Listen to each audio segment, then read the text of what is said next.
Sí.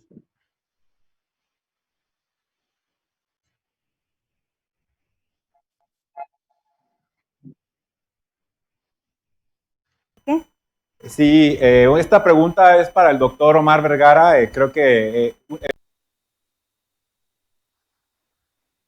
que hiciste acerca del valor predictivo de la proteína C reactiva. ¿Podrías ampliar un poco más esto y si lo has visto tú en tus pacientes, Omar? Hola, hola, Quique. Sí, de hecho, es una práctica que habitualmente hacemos, tanto en el instituto como en práctica privada. A todos los pacientes postoperados de cirugía colorectal los seguimos con la PCR. Eh, y sí nos ha tocado ver que es hay una elevación previa de la PCR antes de que el paciente se ponga séptico. Y es algo que he platicado con Heriberto. O sea, sí es muy cuestionado qué le vamos a hacer a ese paciente, pero pues de nuestra parte es como tratar de detectar oportunamente una fuga de anastomosis y tomar una decisión si le hacemos algo invasivo, si dejamos al paciente más tiempo en ayuno, una tomografía temprana, tomar una decisión quirúrgica pronta. De hecho, Quique, hay una revisión sistemática que hizo un amigo mío, en donde se ha visto que incluso el mandar al paciente con una proteína C reactiva menor de 50 nos da bastante seguridad como cirujanos de que el paciente no tiene ninguna complicación, ya sea de la propia anastomosis o alguna otra complicación pulmonar o de algún otro tipo. Muchas gracias. Omar, sobre ese mismo tema, digamos, si se toma la PCR muy temprana, digamos, primero o segundo día, supongo que puede estar alterada por la misma cirugía, entonces debe tomarse siempre entre tercer y quinto día. De forma personal, y lo que está reportado, Gonzalo, es lo que hacemos es medir la curva de la PCR. Habitualmente, a mí me gusta tomarla a diario, pero habitualmente el pico ocurre entre el tercero y cuarto día. Ya después vamos viendo que va bajando el nivel de la PCR. Si al contrario vemos que se nos eleva y se va a más de 200, entonces pues podemos estar prediciendo que algo está pasando y bueno, pues, nuestra principal preocupación es directamente la anastomosis. Excelente. Al doctor Heriberto Medina. Heriberto, el estudio que mencionaste de que se demostraba disminución en la incidencia de cáncer esofágico asociados a IVP y a estatinas, aquí el efecto es de cada medicamento por separado, en conjunto, y porque hay mucha controversia, ¿no?, de los IVPs, si realmente pudieran, y de la cirugía incluso, ¿no?, disminuir el riesgo de cáncer como tal, ¿no? Entonces, ¿cuál es tu opinión aquí? Sí, son estudios poblacionales que tienen pues muchos sesgos. En primer lugar, no sabemos cuál de los IVPs es el que se está utilizando. Realmente lo que se habla es de IVPs en general. Puede tener relación con muchas circunstancias por las cuales un paciente toma un inhibidor de bomba, pero simplemente es un estudio que nos permite hacer una asociación más que realmente tener o ser enfático en una prevención. Lo mismo con las estatinas. Y estos efectos son independientes, es decir, por un lado se preguntaba a los pacientes casos y controles si tomaban IVPs y casos y controles si tomaban estatinas. Ambas salieron con un factor protector, pero como todos estos estudios son simplemente una asociación. No podemos hablar de causalidad. Ok, muchas gracias. Para Saraí, ¿qué tratamiento que tengamos disponible en México puede ser útil en pacientes con hepatocarcinoma que ya no son candidatos a tratamiento quirúrgico? ¿Qué tenemos disponible? Tu micrófono, Saraí. Hola. Ya. Son varios los medicamentos que tenemos disponible porque la mayoría de ellos están aprobados en otras indicaciones. Particularmente la inmunoterapia ha sido evaluada en muchos otros cánceres y ahora se está probando para hepatocarcinoma. Y los inhibidores multicinasa de primera línea son sorafenib y lenvatinib, que también están disponibles, y recientemente la combinación de bevacizumab y atezolizumab. Entonces sí tenemos opciones, pero hasta el momento deberemos seguir las guías. No hay no hay un algoritmo en este momento bien definido para decidir con qué debemos continuar, pero sí hay guías que nos dicen, primera línea es sorafenib o lenvatinib, que los dos son inhibidores multisinasa, y la combinación de atezolizumab más bevacizumab, que fue aprobada recientemente en mayo y que parece duplicar la supervivencia en este tipo de pacientes, que son justamente los que quedan fuera de tratamiento, algún tipo de tratamiento invasivo. Gracias. En realidad, también una pregunta para el doctor Eric Acosta. Mencionan que es poco usual ver o recomendar la disección ganglionar en pacientes cuando se van a hacer resecciones de tumores GIST. ¿Qué hay al respecto o qué aconsejas, Eric? Bueno, indudablemente, tradicionalmente se recomienda solamente hacer la resección del tumor primario con la menor cantidad de tubo digestivo posible. Sin embargo, existen ciertos subtipos de pacientes, como comentábamos, aquellos pacientes con tumores de más de 10 centímetros, con índices de proliferación, ya sea medidos por mitosis o Ki-67 altos, arriba del 10%, que pueden presentar hasta casi 20% de metástasis ganglionares. Entonces, yo creo que esto habría que individualizarlo, hacer un análisis muy prudente de cada uno de los casos. Esto no es una recomendación general. Y bueno, también hay algunas situaciones especiales, como son los síndromes de GIST hereditarios, sobre todo en pacientes pediátricos. Está descrito que las vías de señalización son distintas a las que se presentan en los pacientes adultos, ¿no? Como en el síndrome de Carney, Stratakis, donde ahí está bien demostrado que pacientes pediátricos con este tipo de alteraciones, que habitualmente tienen más mutaciones constitucionales en FDGRA, ellos tienen mucho más incidencia de metástasis ganglionares. Entonces, pues bueno, esta evidencia apoya en estos casos muy particulares hacer una disección más extensa. No se habla de una disección D2 como en cáncer gástrico, sino solamente una linfadenectomía perigástrica, lo que conocemos como D1 en cirugía oncológica. Erika, aprovechando de ese tema, como mencionabas ahorita, características del tumor te pueden hacer cambiar la conducta. Sin embargo, muchas veces cuando hacen la endoscopía preoperatoria, obviamente tienes que tener algo antes de la cirugía, ¿no? Entonces se hace la endoscopía, son tumores que generalmente no están a nivel de mucosa, ¿no? Son más profundos. Entonces, ¿qué estudio recomendarías tú hacer para identificar alguna característica del tumor que cambie tu conducta quirúrgica? Bueno, como comentamos, existen diferentes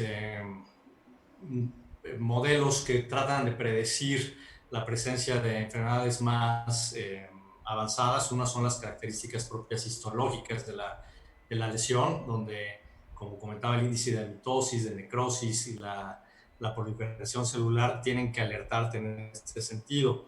Y bueno, aquí también es un terreno fértil para la investigación de biomarcadores, ¿no? Como comenté, ahí se presentaron algún par de estudios donde se estaban buscando mutaciones en otros genes, fuera de los genes normales, como el ETB1, que pudiera predecirte la presencia de enfermedades más agresivas.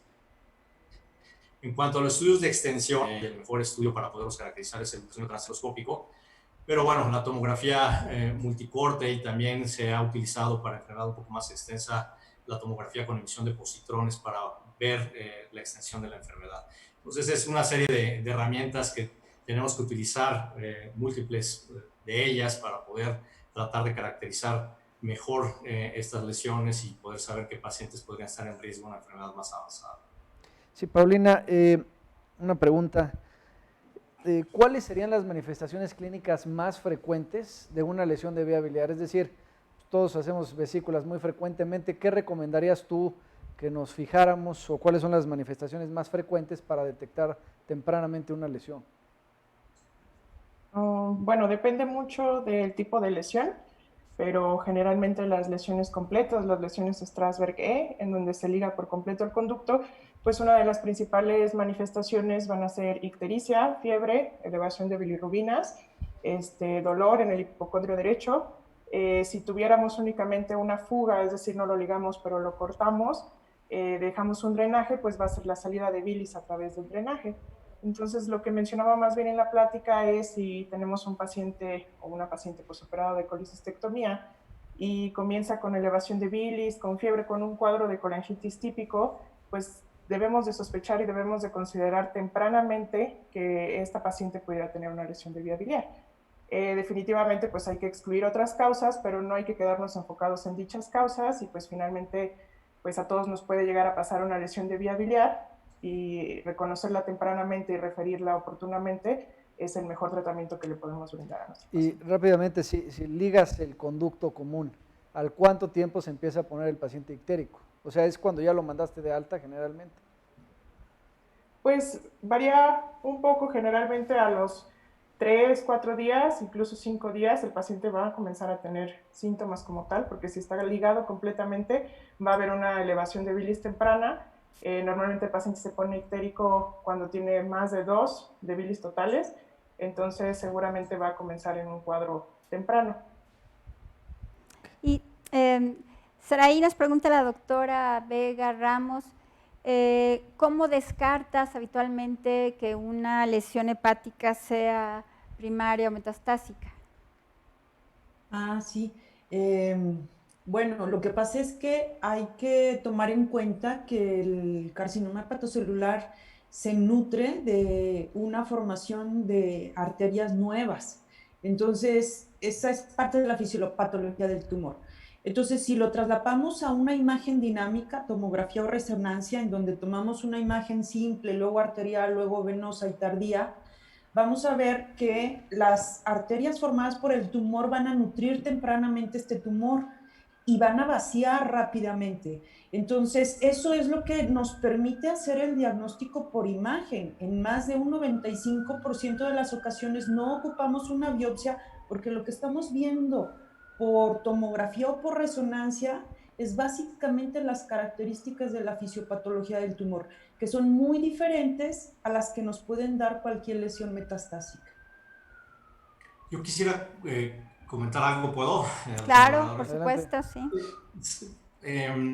Esta semana se presentó la SCO virtual, el Congreso de la Sociedad de Cirugía Oncológica en Estados Unidos, Araí, y en uno de los trabajos en la plenaria presentaron un paper donde analizaron la utilidad del diagnóstico histológico en pacientes con hepatocarcinomas y fueron sometidos después a resecciones, ya sea hepatectomías formales con intento curativo o trasplante hepático, o sea, lo mejor de lo mejor en el mundo.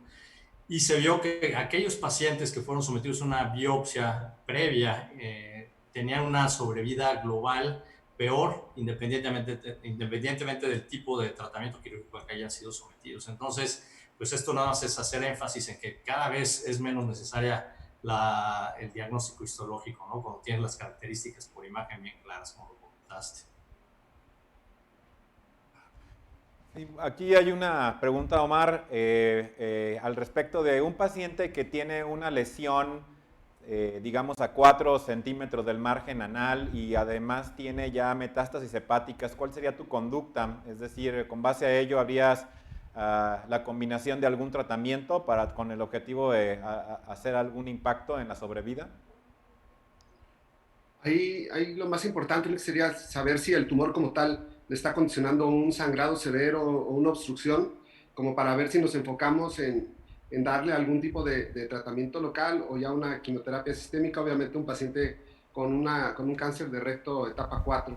Pero sí, será cuestión de ver si es sintomático, obstructivo, sangrante o no, como para iniciar el tratamiento con quimioterapia. Bien. Heriberto, el estudio epidemiológico que mostrabas de cáncer gástrico con disminución en general, pero aumento en los suecos, afroamericanos y otro grupo que no recuerdo, ¿hay algún factor en común para que estos grupos tengan ese aumento o pueden ser factores diferentes en cada grupo? Son poblaciones demasiado heterogéneas como para tener Suecia, afroamericanos en Estados Unidos, Ecuador también está incrementándose en jóvenes y pues realmente los países no tienen nada en común. Realmente no se sabe por qué en algunos países hay preponderancia o una mayor proporción de jóvenes. Lo hemos mencionado en otros foros que específicamente aquí en México hemos reportado varias veces ahí en nutrición que la proporción de pacientes menores de 40 años de nosotros con cáncer gástrico representan hasta un 16% de la población. Es muy alto, es una proporción muy alta, pero realmente no se conoce ningún factor en común para estos países. Gracias. Bueno, y igualmente, siguiendo esa línea, Heriberto, quisiera que nos comentaras qué hay al respecto de las técnicas que han evolucionado para las resecciones de los tumores del cardias. Muchas veces esos son los que más problema dan en la decisión de de acuerdo al componente histológico, pero también en la cuestión quirúrgica. ¿Qué podrías comentar al respecto?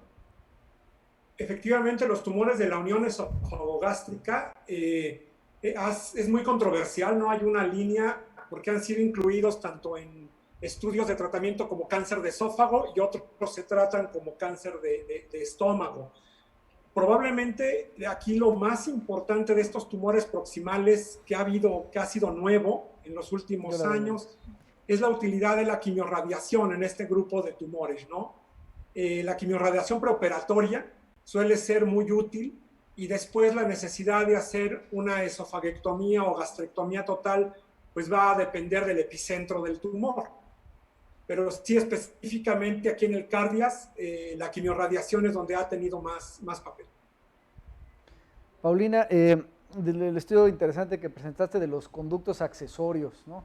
Muchas veces los cirujanos tenemos la idea de que hay una fuga de bilis y dices, pues ha de ser un conducto accesorio, ¿no? Un conducto de Luschka. ¿Qué tan frecuentes son realmente? O sea, para que los encontremos, y si lo encuentras en una cirugía, ¿qué es lo que recomiendas hacer?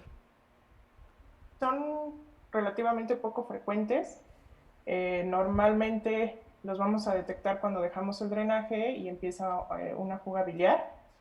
Si dicha fuga persiste a los 7-15 días incluso, deberíamos hacer algo adicional. Si dicho conducto se comunica con el conducto colédoco, probablemente una CEPRE nos ayudaría a disminuir el gasto, incluso nada más con una esfinterotomía, para bajar la presión de la vía biliar y que dicho conducto se oblitere y se cierre como tal. En el artículo que mencionaba más bien las lesiones segmentarias, es decir, a veces sí un conducto de Luschka o a veces un conducto de algún segmento posterior o algún otro segmento, y en ocasiones dichos conductos se obliteran solitos. De hecho, la mayoría de estos pacientes no van a presentar ni un cuadro de colangitis y a lo mejor presentan una fuga muy pequeña. Si estos conductos se obliteran solitos, normalmente lo que le va a pasar va a ser una atrofia segmentaria del lóbulo de dicho conducto.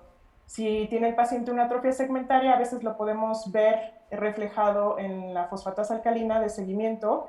Si se lo pedimos en alguna ocasión, puede estar incrementada, pero va a ser lo único que va a realizar, y en el transcurso del tiempo, aproximadamente 6 meses después, dicha fosfatasa se va a normalizar porque el segmento va a quedar completamente atrófico. Y lo que mencionaban es precisamente eso, que una reparación de dichos conductos versus un abordaje conservador tenían el 90% de tasa de éxito. Es decir, hay ocasiones, todavía no está bien estudiado, sino hay ocasiones en que si el paciente no presenta ni colangitis ni una fuga biliar persistente, pues realmente no hay que realizar nada adicional. Únicamente le agregaríamos morbilidad al paciente, sí, y finalmente va a acabar atrofiándose ese segmento. Nada más rápido, si te lo encuentras en la cirugía, ¿qué le haces? Normalmente se puede ligar o cauterizar y nada más. Okay. O colocar un drenajito, dependiendo también de qué tan grande esté el conducto, colocas un drenaje. La mayor parte de estas fugas, de 7 a 15 días con el drenaje, van a resolver sin ningún problema adicional. Gracias. Bueno, pues muy bien, con eso terminamos la mesa de discusión. Muchísimas gracias a todos los ponentes por sus excelentes resúmenes. Gracias a todos por estar aquí tomándose este tiempo. Y a continuación vamos a pasar al simposio de la industria por parte de Liomont, que se denomina esomeprazol y endoscopía en el manejo de la hemorragia del tubo digestivo alto. y que será dada por el doctor Felipe Samarripa Dorsey, expresidente de la AMG, esto en el año 2019. Entonces, pues agradezco nuevamente a todos, gracias por estar aquí, nos veremos el día de mañana a las 8 de la mañana y continuamos con este simposio de la industria. Muchas gracias a todos. Gracias. Gracias. Gracias. Hasta luego, que les vaya muy bien. Qué gusto.